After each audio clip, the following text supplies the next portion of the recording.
basics are the gateway to the incredible stuff. Like, you can't overlook basics.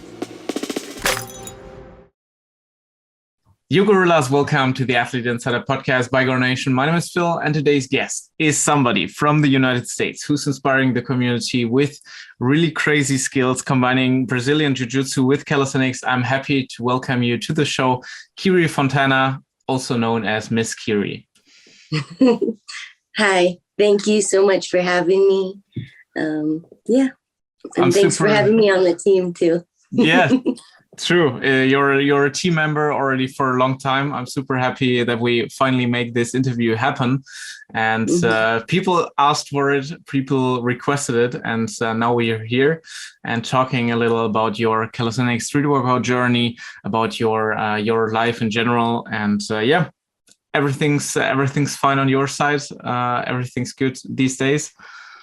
Yep, everything's good. COVID stuff is finally over for us, generally speaking. Training is going awesome. No injuries right now. That's cool. So, yeah. That's super cool. With the injuries, that's rare for calisthenics athletes, I feel. Like everybody always has something which is bothering him. And you are also somebody who is like sometimes hindered by injuries.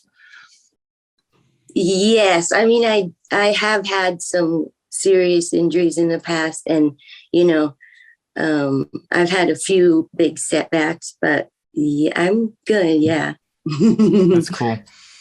Yeah, maybe we can talk about them later, and you can share a little about them. Starting the interview is always interesting to know, how did you start with the sport? How did you get in touch with street workout? Let's see. I feel like there's so many different ways I could answer that question, but I definitely always wanted to be a gymnast when I was a kid, but I didn't have that opportunity. So I kind of did weird stuff in the park, headstands, attempts at handstands, push-ups, played on the bars. And then later, let's see. My dad took me to the gym when I was 12 years old and taught me how to work out, wow. Push, pull, legs and stuff. He died right after that. And I got really serious about working out, kind of probably to, put that energy somewhere. And maybe a few years after that, I changed my workouts into more of a calisthenic style and just kind of got obsessed from there. Wow. So that was unexpected. I feel kind of overwhelmed by that. It's okay. But as you said, you had to put the energy somewhere, and you the sport gave you basically the channel to invest that energy and to transform it to something good, right? Yep. Yeah, and I just kind of developed a very intense attitude towards my training, and started grappling soon after that, and was always just really serious. So everything that you do in sports, you do with 100%. Is it like something that I hear from that? Yes, totally. Cool. So maybe going back to these days, to your beginning in the sport, how did you start? Have you always been when you already practiced in the park? Have you been a sporty person all of your life? And was the beginning easy for you? So no, I never did sports as a kid. This is kind of a funny story. You might get disturbed by some of the things I say, but that's okay. I grew up in a really crazy house, and people smoked all the time and never opened the windows. So when I first worked out, I couldn't even run a quarter mile because my lungs, I felt the sensation of someone who had been smoking for 12 years. So no, it was really hard for me, but I overcame that challenge, like, and now I cherish cardiovascular, ability. And if I ever feel like my cardio is slipping it off for like one reason or another, like maybe I'm focusing too much on strength or not doing enough, like I'll stop everything and address that. So, no, I wasn't like a childhood athlete or anything. That's probably why some of the stuff I do like isn't really traditional or, or like properly done. I don't know. So you invented your own style. You developed it just by like just freestyle, like just trying it out. Yeah, kind of like that. Uh-huh. Cool. Yeah. And starting with the gym, and then why did you switch to calisthenics after starting with the gym? So I was really strong in weightlifting, and I couldn't do a pull-up. And I'm sure that's kind of a common story for people getting into calisthenics, and it actually made me mad. So I ended up applying principles from personal training to my approach to calisthenics. And now I can do muscle ups, pull ups, and, Wow. So that's super inspiring and super also unexpected for me, I have to say. Like I thought when I see you, like you're doing these crazy things, you're doing the human flag, the muscle ups, etc. So it seems that you just were born with it. Like that's how it looks when I look at your social media, but it's like earned. It's like a product of hard work and not something that was given to you in the first place. Yeah, for sure. Wow. So because somebody also asked from the community if you ever did bodybuilding, maybe you want to address that. That's a good question. So the way I started out in training was kind of a bodybuilding style, with like a adaptation phase, a hypertrophy phase, all that. And I actually, my favorite way of templating my calisthenics workouts is kind of that bodybuilding style. So we'll get into that later, but I kind of did do bodybuilding. I didn't do shows because I'm super shy, but but that was my style of training for a long time. Okay. So beginning to start to train, like your main goal in workout, maybe saying for calisthenics, what was your main goal with the workout, with street workout in the beginning? In the beginning, I was obsessed with muscle ups and human flags. So you just wanted to unlock these skills, right? Yes. And remember, I was strong at the time. So I went and I found bars and I threw myself on the bars, and I was like, wait, I can't even hold myself up on here at all, let alone like sideways. Crazy. I can't imagine that. I think I'm glad. I think it's a lie, but if you say it, it has to be true.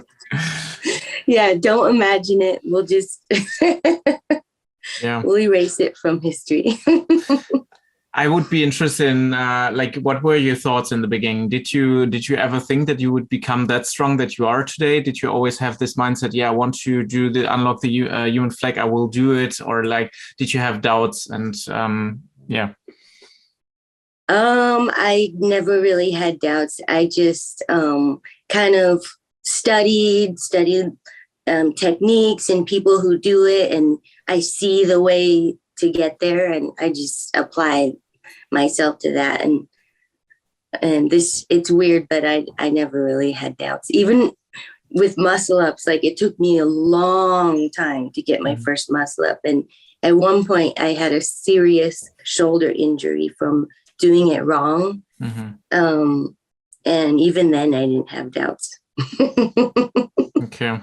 Was it from chicken wing muscle up, or what was it? It was from maybe a little bit of overtraining and just like yanking myself on the bar like a crazy person. Like I pictured myself doing this beautiful movement and just threw myself on there over and over. And I had trained like a couple of hours that day already, and I was hungry, but I wanted to get that muscle up, and I got an injury instead. And that's maybe already one learning that we can take from this interview, to like, especially for you as somebody who is doing all the stuff that you do with 100%, that it can become dangerous, like overtraining and like wanting it too hard and not recovering enough, or what would you say? Yeah, not recovering enough for sure, but also not starting with the basics, like, you know, really simple techniques and training them until you own them completely, and then slowly, methodically putting it together. True. Cool.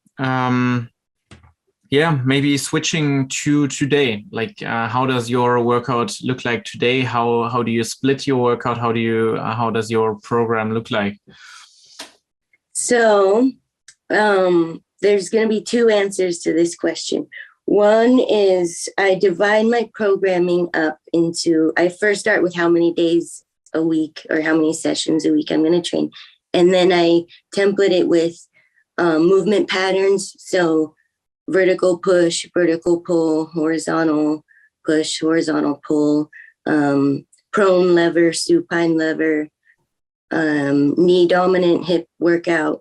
Knee dominant lower body, hip dominant lower body. So deads versus squats. And then I kind of divide that evenly based on the intensity I'm going to put on a certain day. And then I kind of insert my calisthenics goals into that. And then I kind of go from there and build the actual workouts with progressions. Wow. So that's basically something that everybody can do, like, for himself. So it's like kind of a template, which is applicable to everybody's goals, right? Yeah, because for me, it's really important to stay balanced, like not only training one movement pattern or plane of motion, because that can lead to injuries, and I don't know. It's just, I think it's cool to be balanced as an athlete. Like, so people who can do only push, only planche, but not, any pull movements. So yeah, there's different reasons I do it like that. And everyone would be able to approach it the same way, if they wanted to. Yeah, and it definitely makes sense. Like, you are really strong in pull. You are really strong in, like, with muscle ups. You are really strong in push with the human flag. You do leg workouts. You do cardio. Like, your goal is to be an overall athlete, right? Yes. That's cool. That's really, really cool. And I think the most healthy way to approach training. Thanks. Did you ever had the fear of not specializing enough? Like, did you ever had the thought of maybe if if I would only have trained like muscle ups, I could now do it one arm, like like something like this? Every day I have that, especially since I do two sports. Yeah, true. And I consider every day, I think I'm going to quit either calisthenics or jiu-jitsu. And I'm going to be great at one of them, because I feel like the progress is so slow. I mean, not so slow, but for my expectations that I have set for myself, I think about that every single day. But I feel like for me, this is the right way. And that leads me to the other part of my answer. I was training with Vadim. I had Vadim doing my programming for a while. And he also has a balanced approach, but I told him I didn't want to do any lower body. I just wanted only like upper body explosiveness. So I felt like when I changed that approach, I did start to become imbalanced and weaken certain parts of my body. And again, it's not because of him. He was so funny when I told him that. He said, "Okay, you don't want to be complete." I was like, okay, I don't want to be complete anymore. I'm tired of it. Yeah. But yeah, I feel like the balanced approach is the way to go. You said for your expectations, you're doing slow progress. Like, what are your expectations of yourself? Like, what is your standard? Oh my gosh, it's so ridiculous. Like, I pretty much see the greatest athletes, like, and I feel like I want to be exactly like them. Like, you know, looking at like, again, like Vadim or say Gadji, Gadji. I'm like, oh, I want to do one arm handstand just like Gadji, just walking in the sky. And I know that my body's capable of that. And same with like crazy muscle up sets and pull sets with front levers in there. Like, for me, that's the standard. And I'm just making my way there. Do you sometimes think about like that it's harder for you as a woman? Like, do you feel that, or is it something that's not existent in your head, or do you see otherwise? That's a good question. So, and I'll answer that with a story. When I signed up for the men's wrestling team as a kid, I was judged at the time. It wasn't considered cool. And my coach hated the fact that a girl was wrestling. And it was obvious. Everyone saw, like, you're weak compared to everyone. And I completely murdered that idea in my mind. And I worked so hard. Like, anytime there was a push-up competition, I always made sure to win. Like, I had this crazy iron will. And now I don't have that at all. Like, I don't even see the differentiation there. It's kind of maybe silly, but yeah, to me, when I go in the gym and I see all these beast meatheads, I'm the same as them in my head.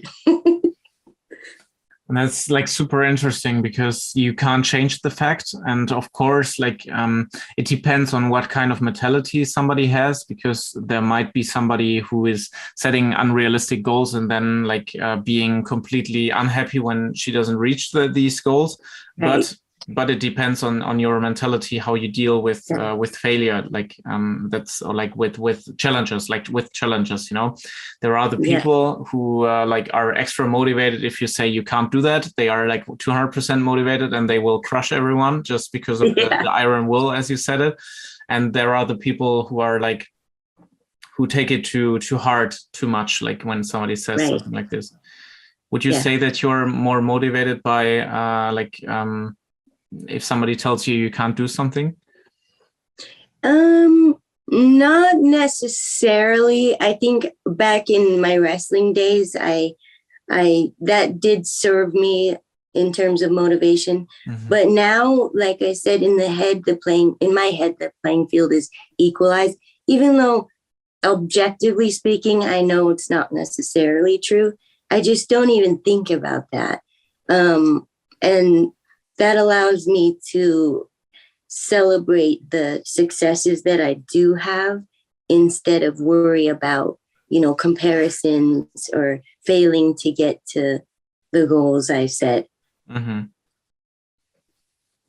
Interesting. Like talking about crazy skills from Gadji or like Vadim, that we also have to respect, and you already said it, to do the basics. Maybe you can share your viewpoint on basics in general. Are they necessary, mandatory for everyone? How do you think about that? I believe, in my opinion, I know everyone has their own opinion, but basics are everything. Basics are the gateway to the incredible stuff. Like, basics open up the doors to the cool stuff. You can't overlook basics. Why is that? Because of injuries, because of strength, because of what is it?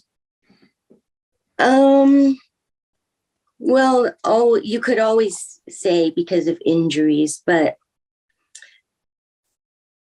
as we discussed, I like the well-round. I take the well-rounded approach, and like let's take freestyle for example. Yes, it's cool that some guys are just flying round and round on the bars, but to me, it's a more complete athlete is able to, stop and hold a front lever and do these more strength-based skills, and then I think that it would be weird. I don't know if this makes sense, but it would be weird if that same dude couldn't bust out, strong pull-ups or dips, I don't know.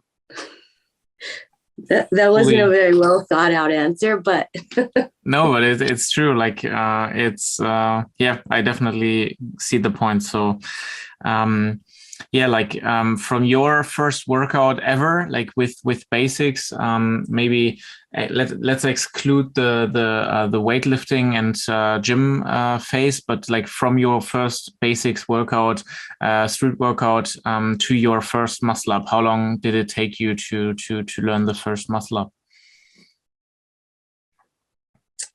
Probably 6 years. Wow. Yeah.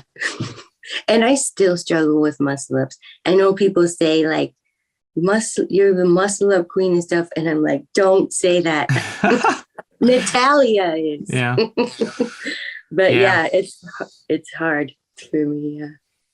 So that's a super long time, and maybe these people who it's like this is the danger of social media, I feel, especially of these short videos, short photos, etc., where you only see the end result and you don't see the 6 years of getting there. Muscle up. Can you share your journey? Like what was the problem? How did you solve it? How did you learn it? So it started with pull-ups. I had to master pull-ups first.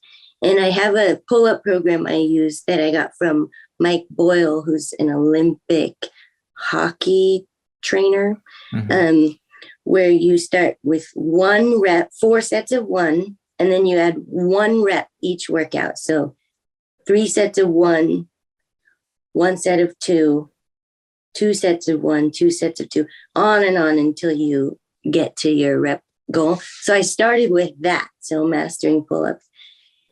And then, like I said, I there was a long time where I trained it wrong. I just thought, throw yourself on the bar and stuff. So that was probably a 1 year period, maybe, after I got better from my injury that I caused. I started working on, I got my first muscle up by using the false grip.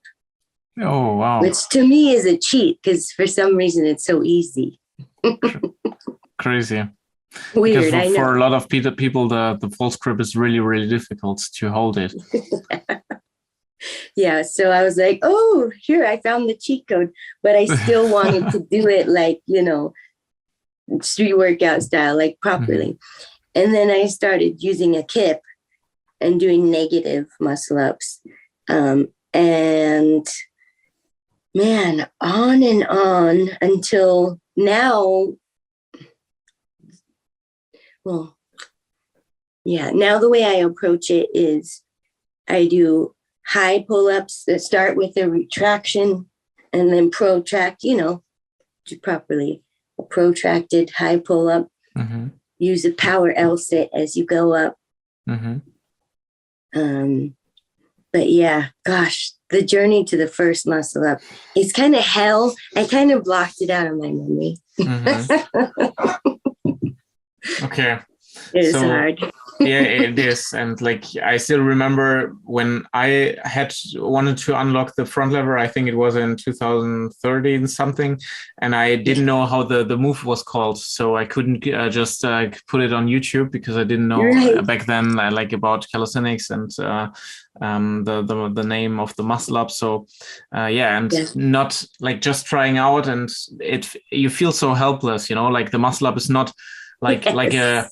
And I think this is the barrier in calisthenics and street workout. You either can do a move or you can't do it. Like it's not with like with Right. bench press where you can just put a 5 kg plate on it. But if you can't do a muscle up, you can't do a muscle up, and No. yeah, that feels really helpless. So I'm always Yeah. interested in the journey, how you get away from there. Like, did you have people around you who were also doing this journey and going this way?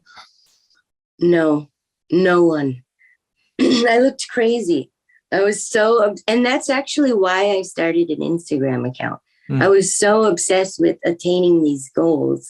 And it was like, I talked about it all the time. I kept sending videos to my friends, like group text, like, look what I did today.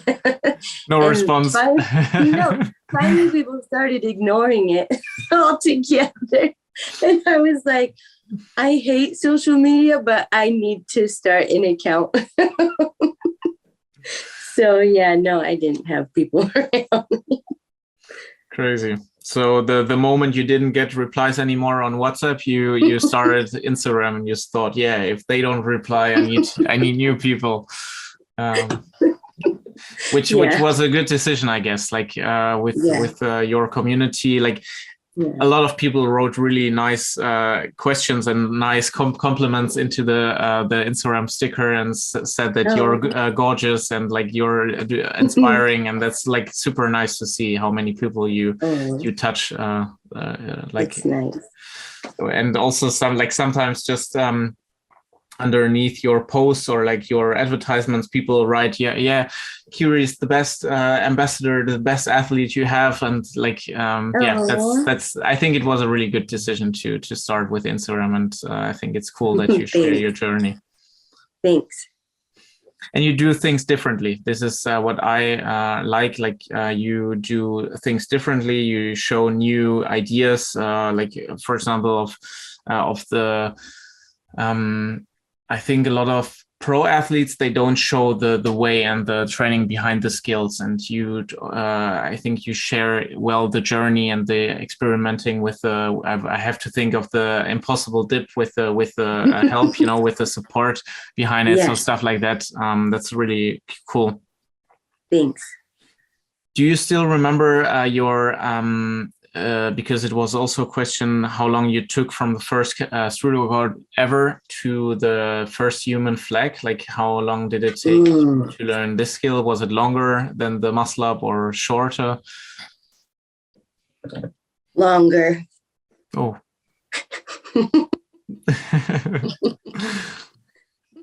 Is it like years? It was or like 7 years.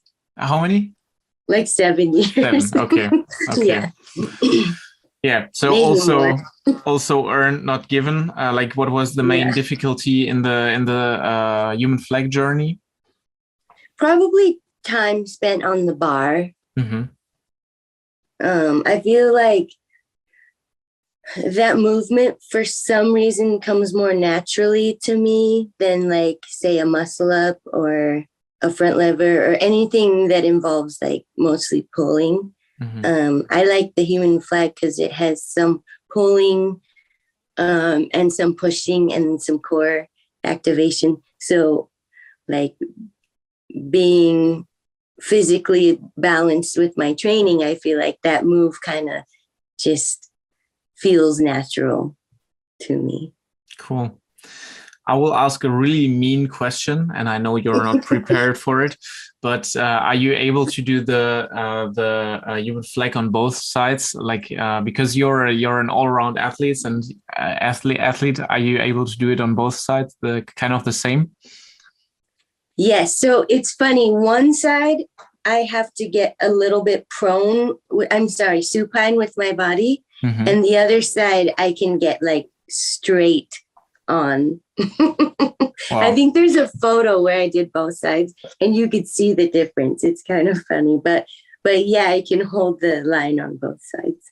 Well, I didn't expect that because I just know I can just take myself as an example. Like it's a skill that's kind of easy on one side, and the other side feels like, damn it, I will never unlock it. So yeah, good for you, and respect for that. That's cool. Also to avoid disbalances, I guess. Nice. Yeah. Another thing, I'm deeply impressed, and like we had the viral push up with 2 fingers, which went really, really well. How did you train? How do you train the finger strength? Is it an element in jiu-jitsu, or how does it come that you're so strong? So back in wrestling days, we did like probably 300 push-ups a day. So push-ups became easy. And then on my own, I started with the fingertip push-ups. And this is kind of funny, but I got this from Pavel Tsatsouline, the kettlebell guy. I can't remember what it's called because it's been a long time since I thought about it, but you kind of tense your whole entire body and visualize yourself being lighter. And with that, I was able to feel so light on the fingers that I could almost just float up. I know it sounds weird. Okay, but that's interesting. So yeah, maybe you can send me a link so we can put it in the description for the people. Yeah. Sounds interesting. I wanna check that out. Cool. Yeah. So like training finger strength, is it something you just do for fun, or do you see any benefits in like your regular workouts? I see a ton of benefits. So in calisthenics, we often spend a lot of time on the bar, and it's always gripping. And same with jiu-jitsu, you're doing a ton of gripping, whether it's gi or no gi. And fingertip push-ups are a really good way to balance out that excessive, flexion of the hands. And it helps prevent tendonitis in the elbow. So I feel like if you're doing a lot of pulling, fingertip push-ups or fingertip planks are a must. Okay. And you don't have to start on 2 fingers, I guess, so you can start on 5 fingers. Yeah, don't do 2. It's kind of dumb. But like 5 fingers is something that you would recommend to everyone, just to avoid injuries and to have like a more balanced forearm and elbow, you said, right? Yeah, for sure. Gonna implement this. This is a cool advice. Nice. Yeah, talking about tendonitis and injuries in general, you told us in the beginning that you had some severe injuries during your career, and maybe you want to share something about this, like how did it go? So my first big injury was in wrestling. It was a complete ACL tear and a huge meniscus tear. And we talked a little bit about the crazy childhood and dad, the dying and stuff. So with all that in the background, I didn't have health insurance and I wasn't able to get that knee repaired. So for about 2 years, I would just, maybe not 2 years, but a long time, it seems like I'd walk around and the knee would just collapse. It was horrible, horrible pain and instability. I obviously had to quit wrestling. I had to quit a lot of things I was doing. So that's why I know that a lot of mass on my legs can hold me back from some of the calisthenic schools. And the energy expenditure is hard, but it's so important for me to prevent injuries to my, knees, hips, ankles. So that was my first big injury. Wow.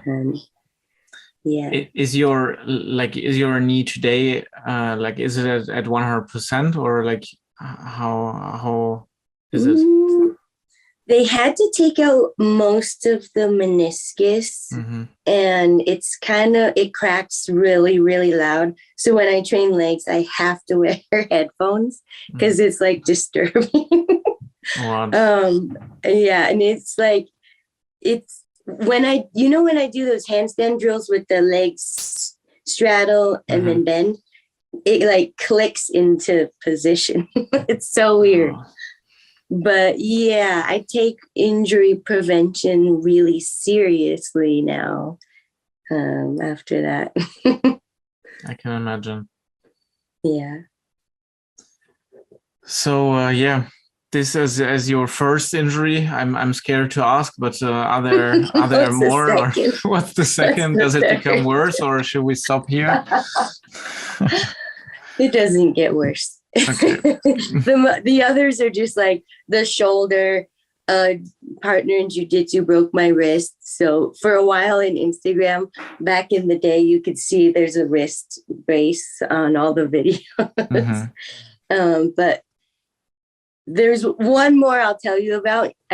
You guys kind of know, but I had a groin injury, and I had to wear ice in my underwear for 6 weeks. It was crazy.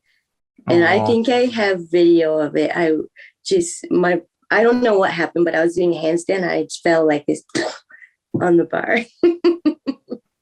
Oh shit. It was stupid. Yeah, and that's hard to prevent, at least with workout, this kind of injury. Yeah, exactly. Yeah. It was just a fluke. No training could prevent that. True. Yeah. So when you're so serious about injury prevention nowadays, what is some advice that you would give to the listeners? To prevent injuries, basically. So there's certain things I like to do, like rotator cuff training with the band, like external and internal rotation, mobility, training the transverse abdominis when you do core, like the deep abdominals. A lot of hip work with rotation and the band, like hip extension. And again, like making sure you train all different planes of motion. So cool. And basics, not skipping basics. True. How do you train the deep abdominals? How do you reach them? So my favorite way to activate that area is to get into like a tabletop position and just use a strong exhale and pull the belly button into the spine super hard and try to keep it there and hold it until you feel it. It might hurt if you do it really well, and hold it maybe 6 to 10 seconds and do like 5 to 10 reps of that. And you'll see like immediately after doing that, the handstand line improves immensely. So that's your secret. Now we that's my favorite thing. Yeah. Cool. Nice. It doesn't look cool, but yeah, but the handstand looks cool, and that's what counts. Yeah. Totally. Cool. A lot of workout advice. I'm super happy for that, and thanks already. Questions about the diet, like how serious do you take your diet? Are you somebody who is doing cheat day every day, or are you more the clean eater? Maybe you can share something about your diet. So I generally eat protein, vegetables, and a complex carbohydrate. I kind of have to stay away from sugar I have kind of a sensitive blood sugar where I can get the shakes. Have you ever had that? No, I don't think so, but I don't like sugar. Like I don't Nice. never ate sugar a lot. So yeah. Yeah, so generally I stay away from sugar. But if I work out hard, I will eat like it might look like a cheat meal, but to me it's like important. I'll eat like pizza, cheeseburger, just to get the extra calories. But I recently did a bodybuilder diet that I got from my friend Rudy. And that was like you weigh out every single portion and you like plan out every single meal. I did it for like 6 weeks and I was so ripped from it. Wow. But it's crazy. It goes away. Like if you eat back to normal, it goes away in like 3 days. So. But you went back to the normal diet because it was too much work, or why did you just switch back? Kind of experimenting just to see the differences. And I actually like the bodybuilder diet because I ate more and more frequently. And if I'm like out and about, I always have the meals prepared. So since I haven't been doing it, I've been more hungry. Interesting. So the bodybuilder diet is another thing I have to write down to get shredded for summer. Yeah. Your opinion and your advice on supplements, like do you take whey protein, creatine, whatever?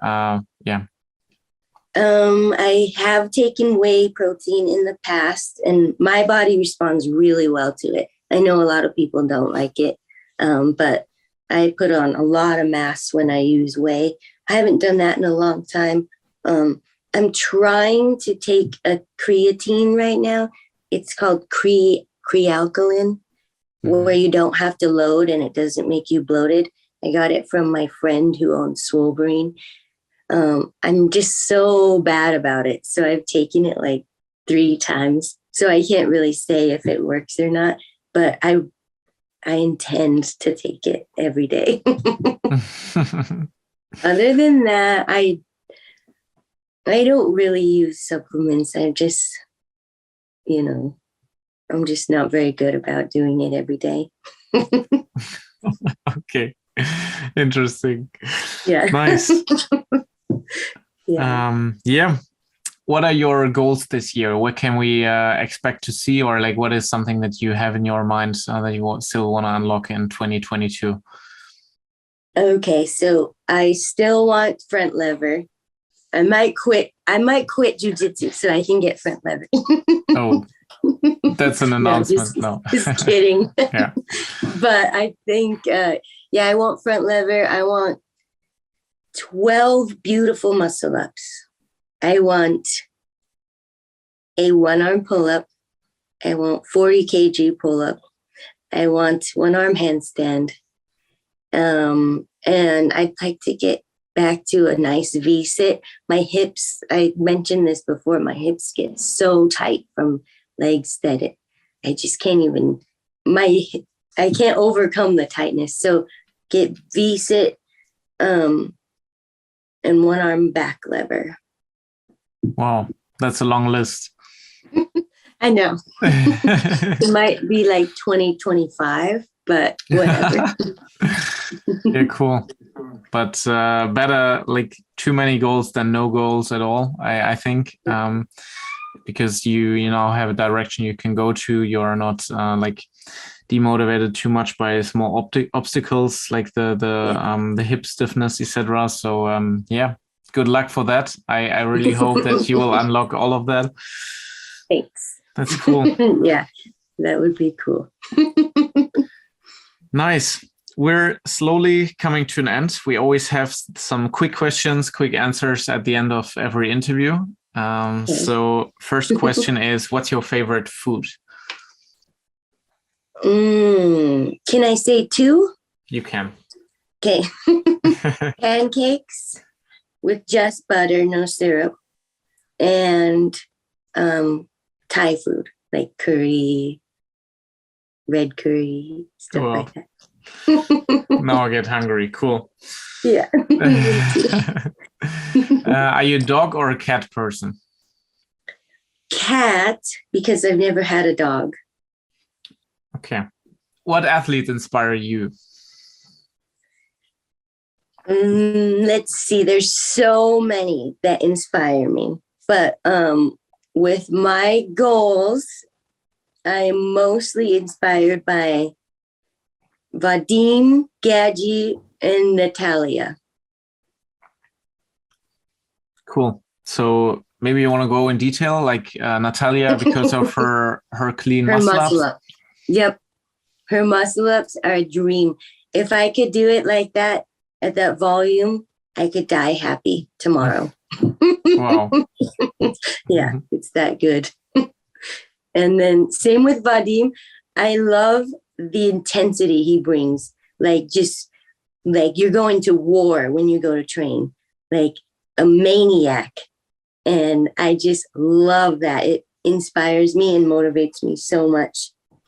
And then Gadji, I like his kind of, he is a trained gymnast, but he kind of applies his own unique flair to everything. And it's super fun for me to watch. And he's also very intense when he trains. So Sure. I like that. Nice. What's your favorite skill?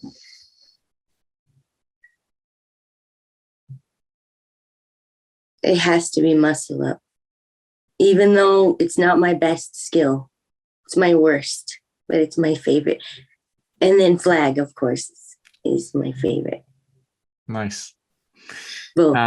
If you have to decide, pull or push? Dang. I'm like about 10 times better with push than I am pull, but I want pull more. So I'm going to say pull. Nice. What's your favorite music genre? Oh, I used to like heavy metal rock mostly, but now I'm liking like kind of dark hip hop the most. That's a change. Like yeah. I know. Like the more evil, the better. Okay. the evil cat lady. Yeah. No. Cool. Yeah. What's the best movie ever in your opinion? Oh my gosh. So I have two favorite movies. One is The Death of Stalin. It's so funny to me, and I love Russian history. So I love that movie. And the other is this movie called Something About Mary. Have you seen it? No. Oh my God. It's so funny. I've watched it about 20 times. Ben Stiller's my favorite actor, and he zips up his balls in his pants and they're like sticky out. So many funny things happen. So that's my two favorite movies. Okay, cool. I think I get the direction of the films. Nice. Yeah, what was the best calisthenics event you've ever been at? I've never been. I went to an expo one time and it was super cool. It was like San Jose. Yeah, and I got to see Battle of the Bars in real life for the first time. It was just crazy. I can't imagine like going over there and to Europe and going to like FIBO. I can't imagine. It'd be crazy. Yeah. I'm also really looking forward to this day. Like being able to host you at the FIBO will be really cool. Oh my gosh. Yeah. It would be so cool. The day will come. Yes. I'm looking forward to that. Oh my gosh. Nice. Yeah. What's your message to the calisthenics community as the last question of the day? So is this to like newer athletes or like the pros? basically to everyone listening, but they don't reply if we ask them now if they are beginners or advanced. I would say like just to everyone in the listening, to everyone listening. Okay, so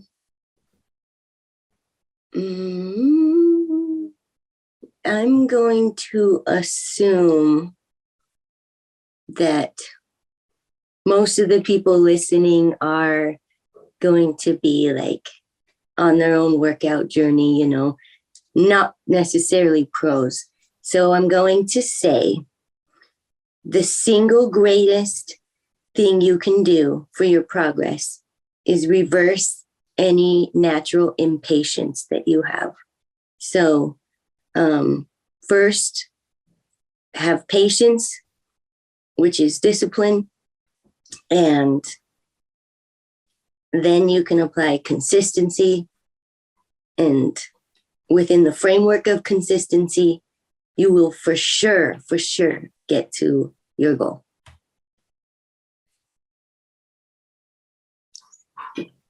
Wow. Cool. Thank you for sharing. Thanks for the interview. Thanks for your time, Kiri. I really appreciate it. If people want to get in touch with you, if people want to contact you, how is it best for you? DM. I try really hard to answer all of them. So Instagram DM. We will put your Instagram in the link in the bio. Together maybe we should say email. They're gonna get lost in there.